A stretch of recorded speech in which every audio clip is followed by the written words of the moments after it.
But the initial response, what was your initial response when I first put the ice in? Big gasp of air. Now I'm curious from what you've seen, because you've applied this stuff to your clients.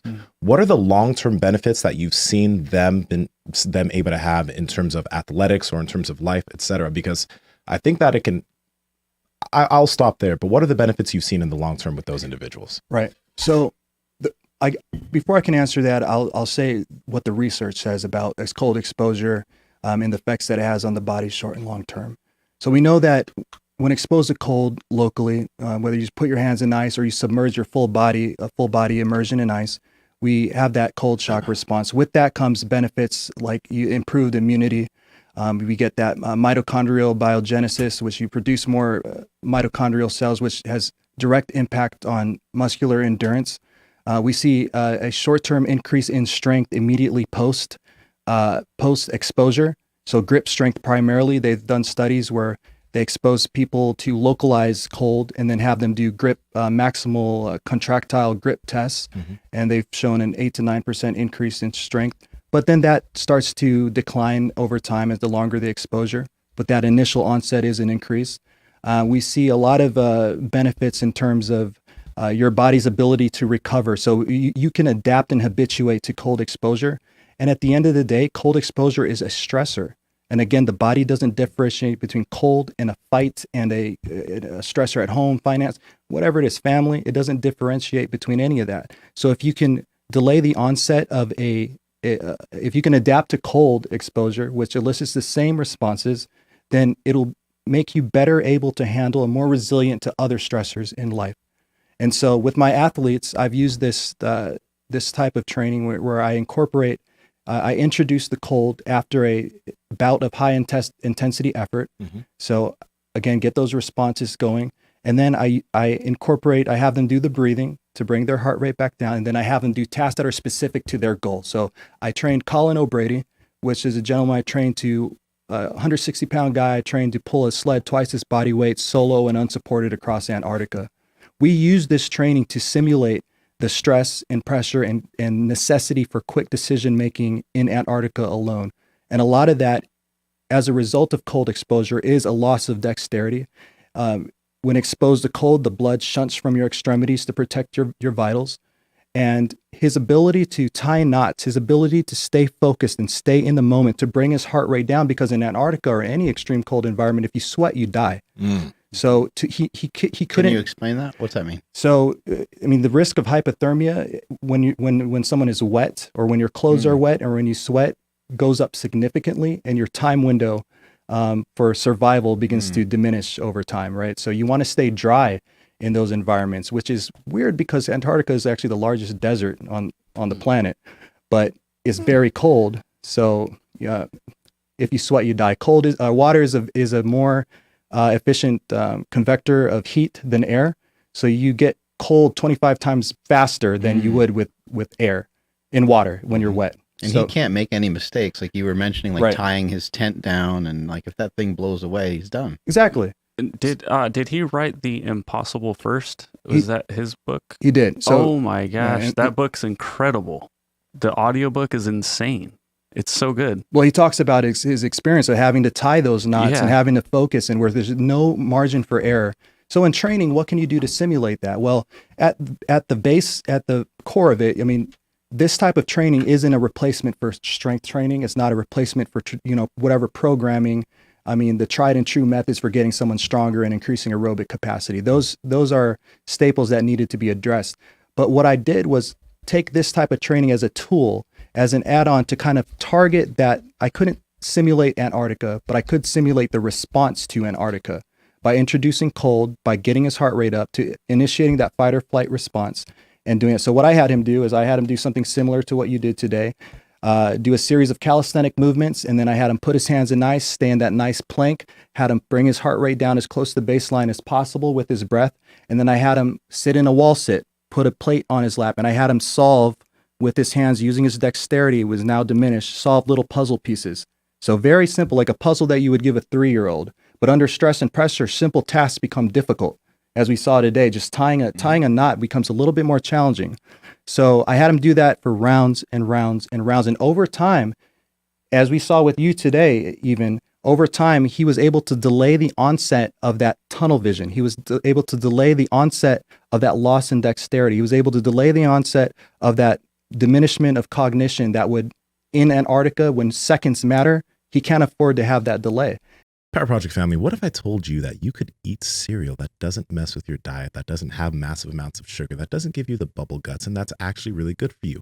Well, that's why we partner with Magic Spoon. 0 grams of sugar, 4 grams of net carbs, 14 grams of protein, and 140 calories per serving. And it actually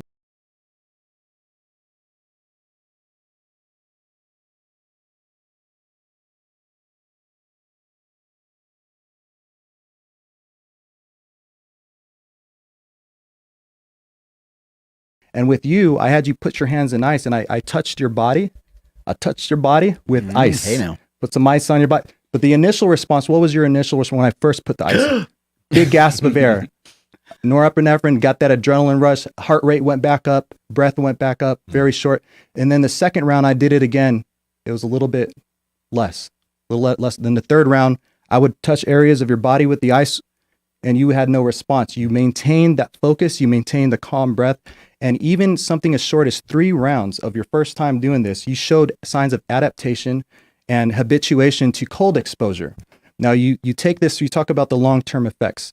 This stretched out over time can help mitigate those negative effects of cold exposure when you need to perform the most.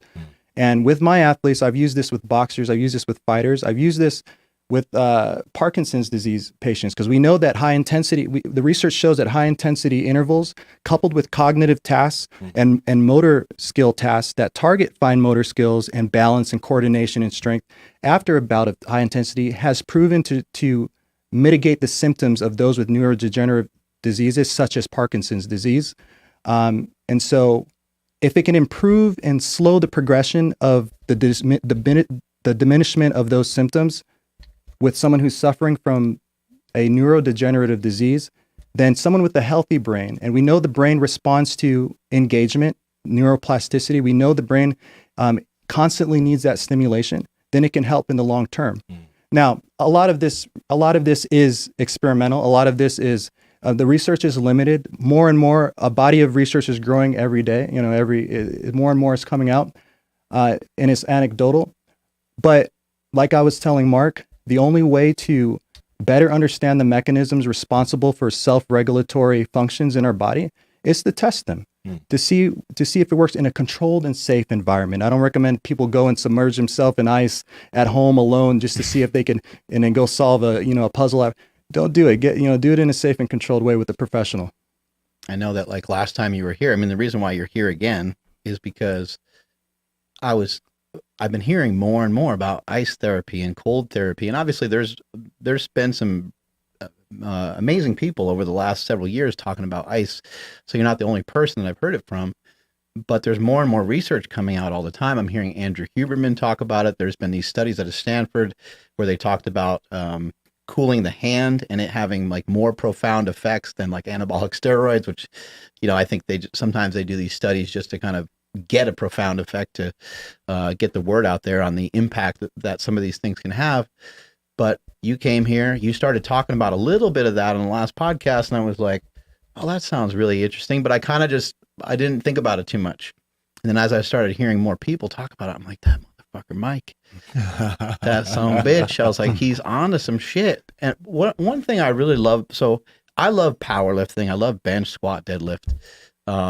If people aren't like lifting weights, like I don't really want to talk to them. I want people, I want people in the gym. I want people to lift weights, right? But I do think that there's a lot of utility, and you're promoting lifting weights too, but there's a lot of utility in doing other stuff. Some of the stuff that we're seeing from our boy, Ben Patrick, knees over toes. There's a lot of people promoting some of these different movement patterns that we should be working on. And I'm like, you know what? That was kind of foolish for me to ignore a lot of those things for so many years and lose mobility and those kinds of things. But what I'm thinking right away when I see some of the stuff that you're doing, I'm like, my dad can do that. And my dad would like to do that. My dad would be like, this is freaking cool. This is badass. I'm going to stick my hands in this ice, and then I'm going to do a farmer's carry holding these towels. He doesn't really want to come in here and do a bunch of curls. He doesn't want to do like lat pull downs and seated rows, and he doesn't want to like learn how to do hypertrophy training and all that shit. And he doesn't want to train for aesthetics or do a powerlifting meet. But the stuff that you're showing people, I think, can be really transformative, but also a great introduction to some strength training. Absolutely. Again, this isn't a replacement for strength training. It's a tool to enhance your strength training. So again, the ice improves grip strength. And that's one of the things that it does. It also improves, it's been shown to improve isometric strength. So it improves muscular endurance over time. So that's why I had you do the isometric hold. So after the ice hold, I had him grab 2 towels connected to kettlebells, and I had him walk a course throughout the gym around these cones where he was getting lateral movement as well, but working that isometric hold, isometric movement, and working that grip post ice. So a lot of these things can be done by the general public, and it will improve certain aspects of their performance just day to day.